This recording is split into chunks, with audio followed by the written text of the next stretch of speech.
Olá, tudo bem? Hoje nós vamos falar de um tema que eu adoro, que é a teoria versus a prática na criação de filhos e na maternidade.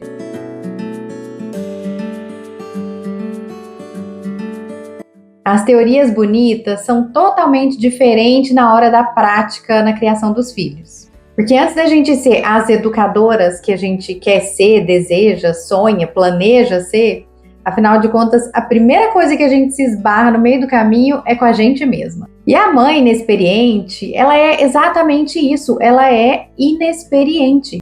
É imatura, cheia de ideias pré-concebidas sobre a maternidade, como que ela quer fazer, como que ela acha que tem que ser. Quando ela vê as pessoas, as outras mães lá fora, as críticas que ela tem, as coisas que ela quer corrigir, a própria história, a própria educação que ela recebeu. Cheia de ilusões ainda sobre o que é realmente ser uma boa mãe e sobre como ela viverá a sua maternidade. E logo nos primeiros dias a gente leva assim meio que um chacoalhão da vida, né? No pós-parto ali com a chegada do bebê. Acordar de madrugada, gente, e ficar muitos dias sem um sono reparador, somado a todos os desafios que tem a vida com o bebê pequeno e todas as adaptações com a chegada desse bebê, que é 100% dependente da mãe. Aí eu fico pensando nos pais, né? Gente do céu, coitado dos pais. Aí o pai vem querer ajudar, coitado, e pega o bebê e aquele serzinho gritante, chorando no colo. Quer o quê? Ele quer o colo, o peito, o cheiro é de quem, gente? Da mãe. Ele não tem paciência de ficar no colo do pai. E o pai também não tem muita paciência de ficar com aquele bebê chorando no colo dele, não. Então ele vai lá logo e acha um jeito de entregar aquela criaturinha berrante de volta para a mãe o mais rápido possível. Mas também, coitados, pai, né, gente? Eu fico morrendo de dó dos bichinhos, porque assim, nós que somos mulheres, as mães que geramos, né, recebemos o bebê durante 9 meses, temos um pouco mais de intimidade com esse bebê em comparação com o pai, a experiência do pai até então. A gente tá apanhando na maternidade, imagina os pobres coitados, gente, que pega o bichinho lá de vez em quando, geralmente na hora do estresse, e fica lá, pipocando, que nem uns doidinhos, tentando acertar, e tudo que faz é errado. Coitados homens. E aí que a dona onça aparece dentro de casa, né, gente? Porque aí pensa na mulher que não dorme direito, o que ela fica? Estressada, nervosa, né, naturalmente, fica sem paciência, chora, enfim. E aí a realidade aparece logo de cara, né? Aquela mãe perfeita que a gente idealizou, que a gente queria ser. Aparece quem a gente realmente é. Não dá nem tempo de pensar duas vezes. E aí a gente fala, opa, achei que ia ser um pouquinho mais fácil. Só que aí a gente vai entendendo devagarinho que a gente faz é aquilo que a gente pode mesmo. Não adianta as teorias bonitas. Não tem jeito de fazer milagre nessa hora. Não tem jeito de ter a calma daquela mãe experiente, porque a gente não é. A paciência daquela avó, por exemplo, não, gente, nesse começo a gente é só uma mãe inexperiente e a gente aprende que é só com o tempo e com as experiências e com os anos que a gente vai adquirindo mais essas habilidades. Ser mãe não é só, assim, um título que a gente recebe quando o bebê nasce, sabe? Tipo uma etiqueta que prega na nossa cara, falando assim, agora você é mãe. Tá, então agora sou mãe, sei ser mãe. Não é bem assim, não. É uma construção diária, uma história de descobertas, de transformações, e faz a gente se ver mesmo, limitada, carente de aperfeiçoamento. É que ser mãe mexe profundamente com a gente, mexe na nossa estrutura, na nossa história, nas nossas origens, e nos convida a crescer como pessoa, como gente. E aí é claro que a gente se desdobra para ser a melhor mãe do mundo, a gente quer ser a melhor mãe do mundo, né? Dar tudo o que tem e o que não tem para criar esses bichinhos, esses filhotinhos nossos que estão sob a nossa responsabilidade da melhor maneira possível. Queremos ensinar o melhor, transmitir o melhor que a gente pode para eles, porque a gente quer contribuir para que eles cresçam, se desenvolvam e sejam pessoas mais saudáveis e felizes. É o que a gente quer, o que toda mãe quer. E para isso a gente dá o máximo que a gente tem.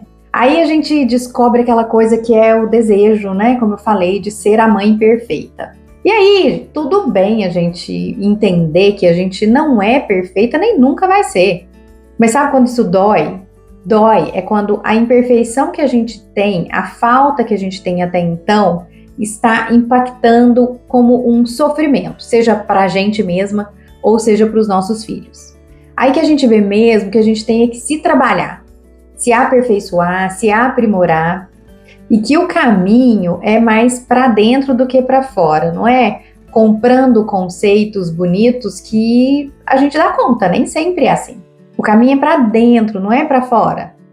E aí, quanto mais a gente se conhece, quanto mais a gente se trabalha, mais a gente se torna íntegra, verdadeira para nós mesmas em primeiro lugar, e inteiras para viver a maternidade com a força que a gente tem, que vem da nossa história, que vem dos nossos pais, que vem da educação que a gente recebeu. Tenham partes negativas e partes positivas, porque toda ela nos ensina, toda a nossa experiência, toda a nossa história, a nossa história com os nossos pais, tudo isso nos ensina. E ensina tanto coisas que a gente precisa evitar, procurar um jeito de fazer diferente, quanto coisas que a gente precisa cultivar, fazer crescer, repetir, dar continuidade. Então, comigo aconteceu assim, quando eu engravidei do meu primeiro filho, eu fui logo buscar conhecimento, né? Porque eu não tinha, assim, experiência nenhuma com o universo materno-infantil, e olha que eu já tinha 29 anos. Mas desde jovem, né, mais jovem, eu falava assim, nossa, eu quero curtir a vida, vou casar, vou curtir meu casamento, vou pensar em filho lá na frente. E nisso acabava que eu não tinha muita paciência com o assunto criança, bebê. Aí quando eu engravidei, quis tirar lá atrás, né, gente? Fui na livraria para, assim, ver se eu comia um tanto de livros e recebia um pouco de conhecimento. E ver se eu conseguia aprender alguma coisa antes do bebê chegar. Aí eu fui na livraria e comprei, gente, eu acho que eu comprei uma pilha desse tamanho, assim, de livros, sabe? E fiquei lá, eu lembro direitinho, como se fosse hoje. Sentei lá na cadeirinha sabe, tem um espaço das crianças ali, que tem aquelas cadeirinhas pequenininhas, numas livrarias. Sentei ali e passei o dia inteiro ali, lendo, escolhendo os livros que eu ia comprar.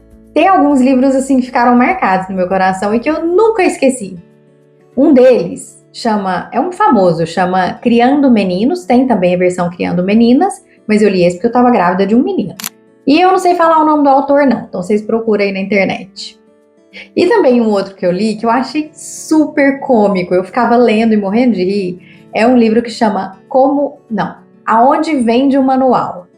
Esse eu lembro, porque era uma atriz que na época, sei lá, ela era conhecida também, hoje eu não conheço mais atores, né, da Globo, mas ela era mais cômica, assim, então o livro tem essa versão, assim, mais cômica da maternidade.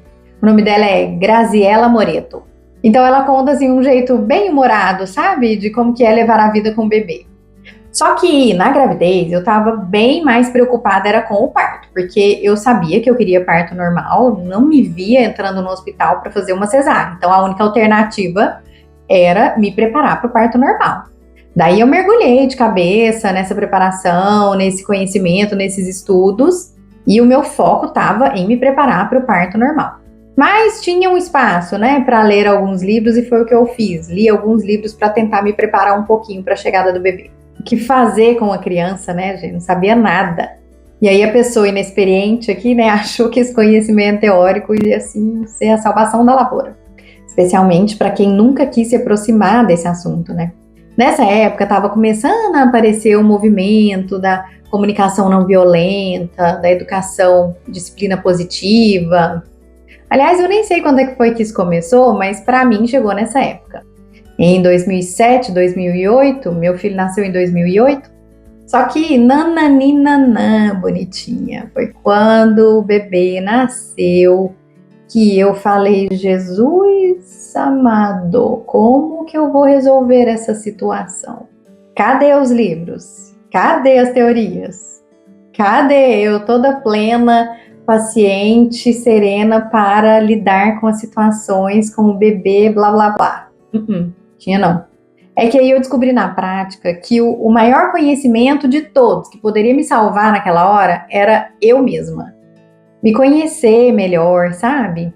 Nos cursos de preparação para o pós-parto que eu dou, eu sempre coloco uma água dentro de uma garrafa PET, sabe? E uma areinha no fundo. Então, imagina esse objeto. A água está transparente, translúcida, bonitinha a areia lá embaixo. Depois que o bebê nasce, é como se a gente virasse essa garrafa para cá, para lá, sei lá, dá quantas voltas que dá, né? E aí essa água, ela fica turva, né? A gente olha e fala assim, não, mas tava tão bonitinho, gente, essa água aí, limpinha, bonitinha, e a nossa sombra, né, o nosso lado B lá, estacionado lá embaixo, porque a gente vai, sei lá, crescendo, se desenvolvendo, né, encontrando parceiro, casando, e a gente vai querendo ficar bonita, né, bonita para a sociedade, para o trabalho, para os parceiros, né, para o casamento. Então a gente vai pegando assim as nossas características que a gente não gosta muito, sabe? E vai enfiando assim debaixo do tapete. Vai, não, deixa eu ser aqui bonita, né? Porque é normal, a gente precisa se apresentar bem, né? Pra gente conquistar, é a conquista, né? Então, a gente vai colocando essa sujeirinha debaixo do tapete e a coisa fica lá embaixo, né? Só a mulher não, tá? O homem também. Aí fica lá tudo bonitinho, né? Ai, vou ser uma grávida linda, vou ser uma mamãe linda. Mas quando o bebezinho nasce, que vem pro colo, que vem pra casa, que a vida vira de ponta cabeça, aí sim essa água fica bem turva. E a gente fica olhando para aquilo e fica falando assim, Jesus, cadê eu? Quem sou eu no meio disso tudo? Quem que eu sou na prática, além do conhecimento teórico que eu tenho? Quem que eu sou como mãe? Para além do meu preconceito de como deveria ser uma maternidade perfeita, na prática, como que está sendo? Quem que eu sou na prática? As minhas limitações, as minhas imperfeições, a minha imaturidade. Então, é na prática que a gente entende que o único caminho é amadurecer, é crescer, é se desenvolver. Sair do estacionamento das ideias fixas de como que a gente acha que tem que ser a maternidade. Ai, comigo vai ser diferente. Ai, não vou fazer desse jeito que a fulana tá fazendo, não. Ai, meu filho não vai dar birra. Ai, não sei o que, não sei o que. Ai, essa coisa que a minha mãe fez comigo eu não vou fazer. Ai, não sei o que, o jeito que meu pai fez também não vou fazer. Aí cria aquela ideia, né? Não, para mim vai ser diferente, para não dizer assim, não, a minha maternidade vai ser perfeita, o resto tudo é imperfeito. Não, tem nada disso não, tem nada disso não. A gente só faz aquilo que a gente pode, porque a gente é o que a gente é até então. Então, se a gente quer realmente ter essa maternidade, ser essa mãe mais consciente, mais fortalecida, aí a gente tem que pedalar. O conhecimento só, essas teorias bonitas de como criar filho, se a gente não passa pelo processo de autoconhecimento e pelo processo de aperfeiçoamento de quem nós somos, limpar as nossas histórias, as nossas dores, os nossos padrões negativos, as nossas críticas, plantar e construir uma nova história que realmente tenha valor e tenha força. Se a gente não faz esse trabalho interno, se a gente não fortalece a gente mesmo, se a gente não faz não passa por esse processo interno, é a mesma coisa de pegar o conhecimento e colocar dentro de um saco vazio, sabe? Um saco tudo furado. Não fica. Você põe lá dentro e vai embora nos buracos. Por outro lado, quando a gente vai se fortalecendo e se firmando mais como mães, do jeito que a gente é, como a gente pode, procurando se aperfeiçoar cada vez mais, quando esse conhecimento também entra, a gente sabe fazer bem uma seleção, passar numa peneira, sabe? Quando você olha e fala assim, isso daqui eu quero absorver. É muito bom, positivo, legal. Esse outro aqui, não combina comigo, combina nada comigo, meu marido não vai nem aceitar um negócio desse. Então não vai ser bom pra gente. Ou então, quando a gente vê que alguma teoria tá gerando mais confusão, ela é mais ilusória do que real. Real mesmo, sabe? A vida como ela é, não aquele pensamento utópico, fantasioso de que, os filhos serão perfeitos, os pais perfeitos, na hora de comunicar, na hora de ensinar. É que não é bem assim, né? Não é bem assim, a vida não é bem assim. Mas aí a gente, com o tempo, a gente vai vendo aquilo que cabe e aquilo que não cabe para nós. E nós fazemos isso num lugar de força, num lugar de presença, num lugar de verdade, de coerência com quem nós somos, com a parceria que nós temos dentro do casamento. Porque não adianta nada, gente, a gente querer ir para um lado e o marido querer ir para o outro. Isso não adianta nada, isso não fortalece. Quando a gente quer firmar o ponto ali, não, eu vou fazer desse jeito, isso enfraquece a vida do casal e enfraquece a vida familiar também. Então a gente tem que procurar coisas que são coerentes com a gente mesma, com a nossa família. e com aquilo que a gente quer oferecer, com aquilo que a gente acha importante, com os resultados que a gente quer ver lá na frente. E principalmente com aquilo que a gente dá conta de fazer. Como eu falei, não adianta ficar comprando pacotes de teorias se a gente não dá conta de aplicar. Se na hora de aplicar você fica sem paciência, se na hora de aplicar você briga com seu marido e aí o casamento enfraquece. Então não adianta. Qual que é o ponto disso? Então o ideal é a gente ir descobrindo devagar aquilo que faz sentido para mim, para eu como mãe, para minha família, para os meus filhos, dentro da personalidade de cada um, do que eu estou observando de cada um, como é que eu aplico as coisas, como é que eu aplico os ensinamentos. Então você vê que é uma ciência que ela é única, ela é de cada um, ela é de cada família. E a gente só vai descobrindo o jeito de fazer isso através do autoconhecimento, gente, não tem muito outro jeito não.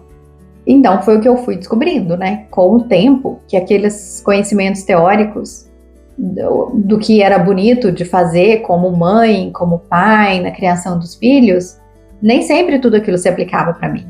E tudo bem, aí eu precisava então encontrar o que é que se aplicava. E aí a gente começa a se lapidar, a resolver os buracos, a curar as feridas, a se fortalecer espiritualmente. Aprender a aceitar o que tem para hoje e ao mesmo tempo buscando constante aperfeiçoamento.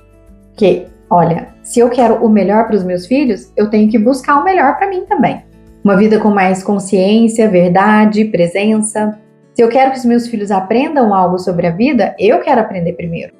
Saber praticar também aquilo que eu vou falar. Para que eles recebam muito além das minhas palavras, mas através do meu exemplo de vida. Que é uma vida em busca de desenvolvimento e de crescimento. Então, muito além desses conhecimentos, dessas teorias, desses conceitos que a gente acessa e conhece aqui nesse mundo, está o autoconhecimento. Esse processo que nos conecta com a verdade, não só nossa, mas a verdade superior que está além da gente, que é a fonte do amor e da vida que experimentamos nesse lugar de mãe, que nos conecta com a essência e com a força genuína para fazer o melhor que podemos e nos dá cada dia mais condição de fazermos mais e melhor. E como que a gente acessa isso? É passando pelo caminho, não tem outro jeito. É pela dor que buscamos a cura, é pelo sentimento de solidão que a gente busca conexões verdadeiras. É quando a gente falha que a gente tem mais chance de compreender as imperfeições dos outros, ao invés de ficar só criticando. É caindo que a gente aprende a se levantar. É perdoando que a gente sente mais leveza. É reconciliando que a gente encontra mais paz. É passando pelo caminho. É passando pelas pelejas, pelas dores, enfrentando, descobrindo a saída. É olhando no espelho, justamente, que a gente vê quem a gente é. E aí, vendo quem a gente é, mais claramente, a gente pode ver aonde que a gente precisa trabalhar para crescer mais. Quer ver um espelho bom? O marido. Ele é ótimo, porque ele mostra pra gente tudo aquilo que a gente pode e precisa melhorar. Assim como a gente também é um espelho para eles. Os filhos são espelhos pelas dores deles, pelas vivências deles, pelas questões que eles estão passando, também está nos mostrando quem a gente é, como que a gente está fazendo o que a gente está fazendo. Como que a gente pode melhorar. E aí a gente busca se transformar e ir além de nós mesmas. O conhecimento teórico ajuda? Claro que ajuda, mas é a prática que nos lapida e nos possibilita viver, vivenciar e guardar as riquezas profundas que esse processo da maternidade nos proporciona. Sendo possível conhecer de verdade a grandeza dessa experiência e a honra que temos de vivê-la. Eu desejo para você que a maternidade seja realmente esse caminho que te impulsiona para frente, para o alto, para além de você mesma e para o melhor que a vida tem para te oferecer. E que o seu maternar seja mesmo para os seus filhos vida em abundância e que eles tenham condições de seguir levando com eles tudo o de melhor que eles aprenderam com você. Que você aprenda a discernir as teorias, os conceitos, passar na sua peneira e trazer o que mais faz sentido para você, mas que você aprenda muito mais com a história, com as suas vivências, com seus relacionamentos, com o seu casamento, com os seus filhos, com a vida como ela é para você, com a maternidade como ela é para você e tudo aquilo que você pode fazer para melhorar a cada dia.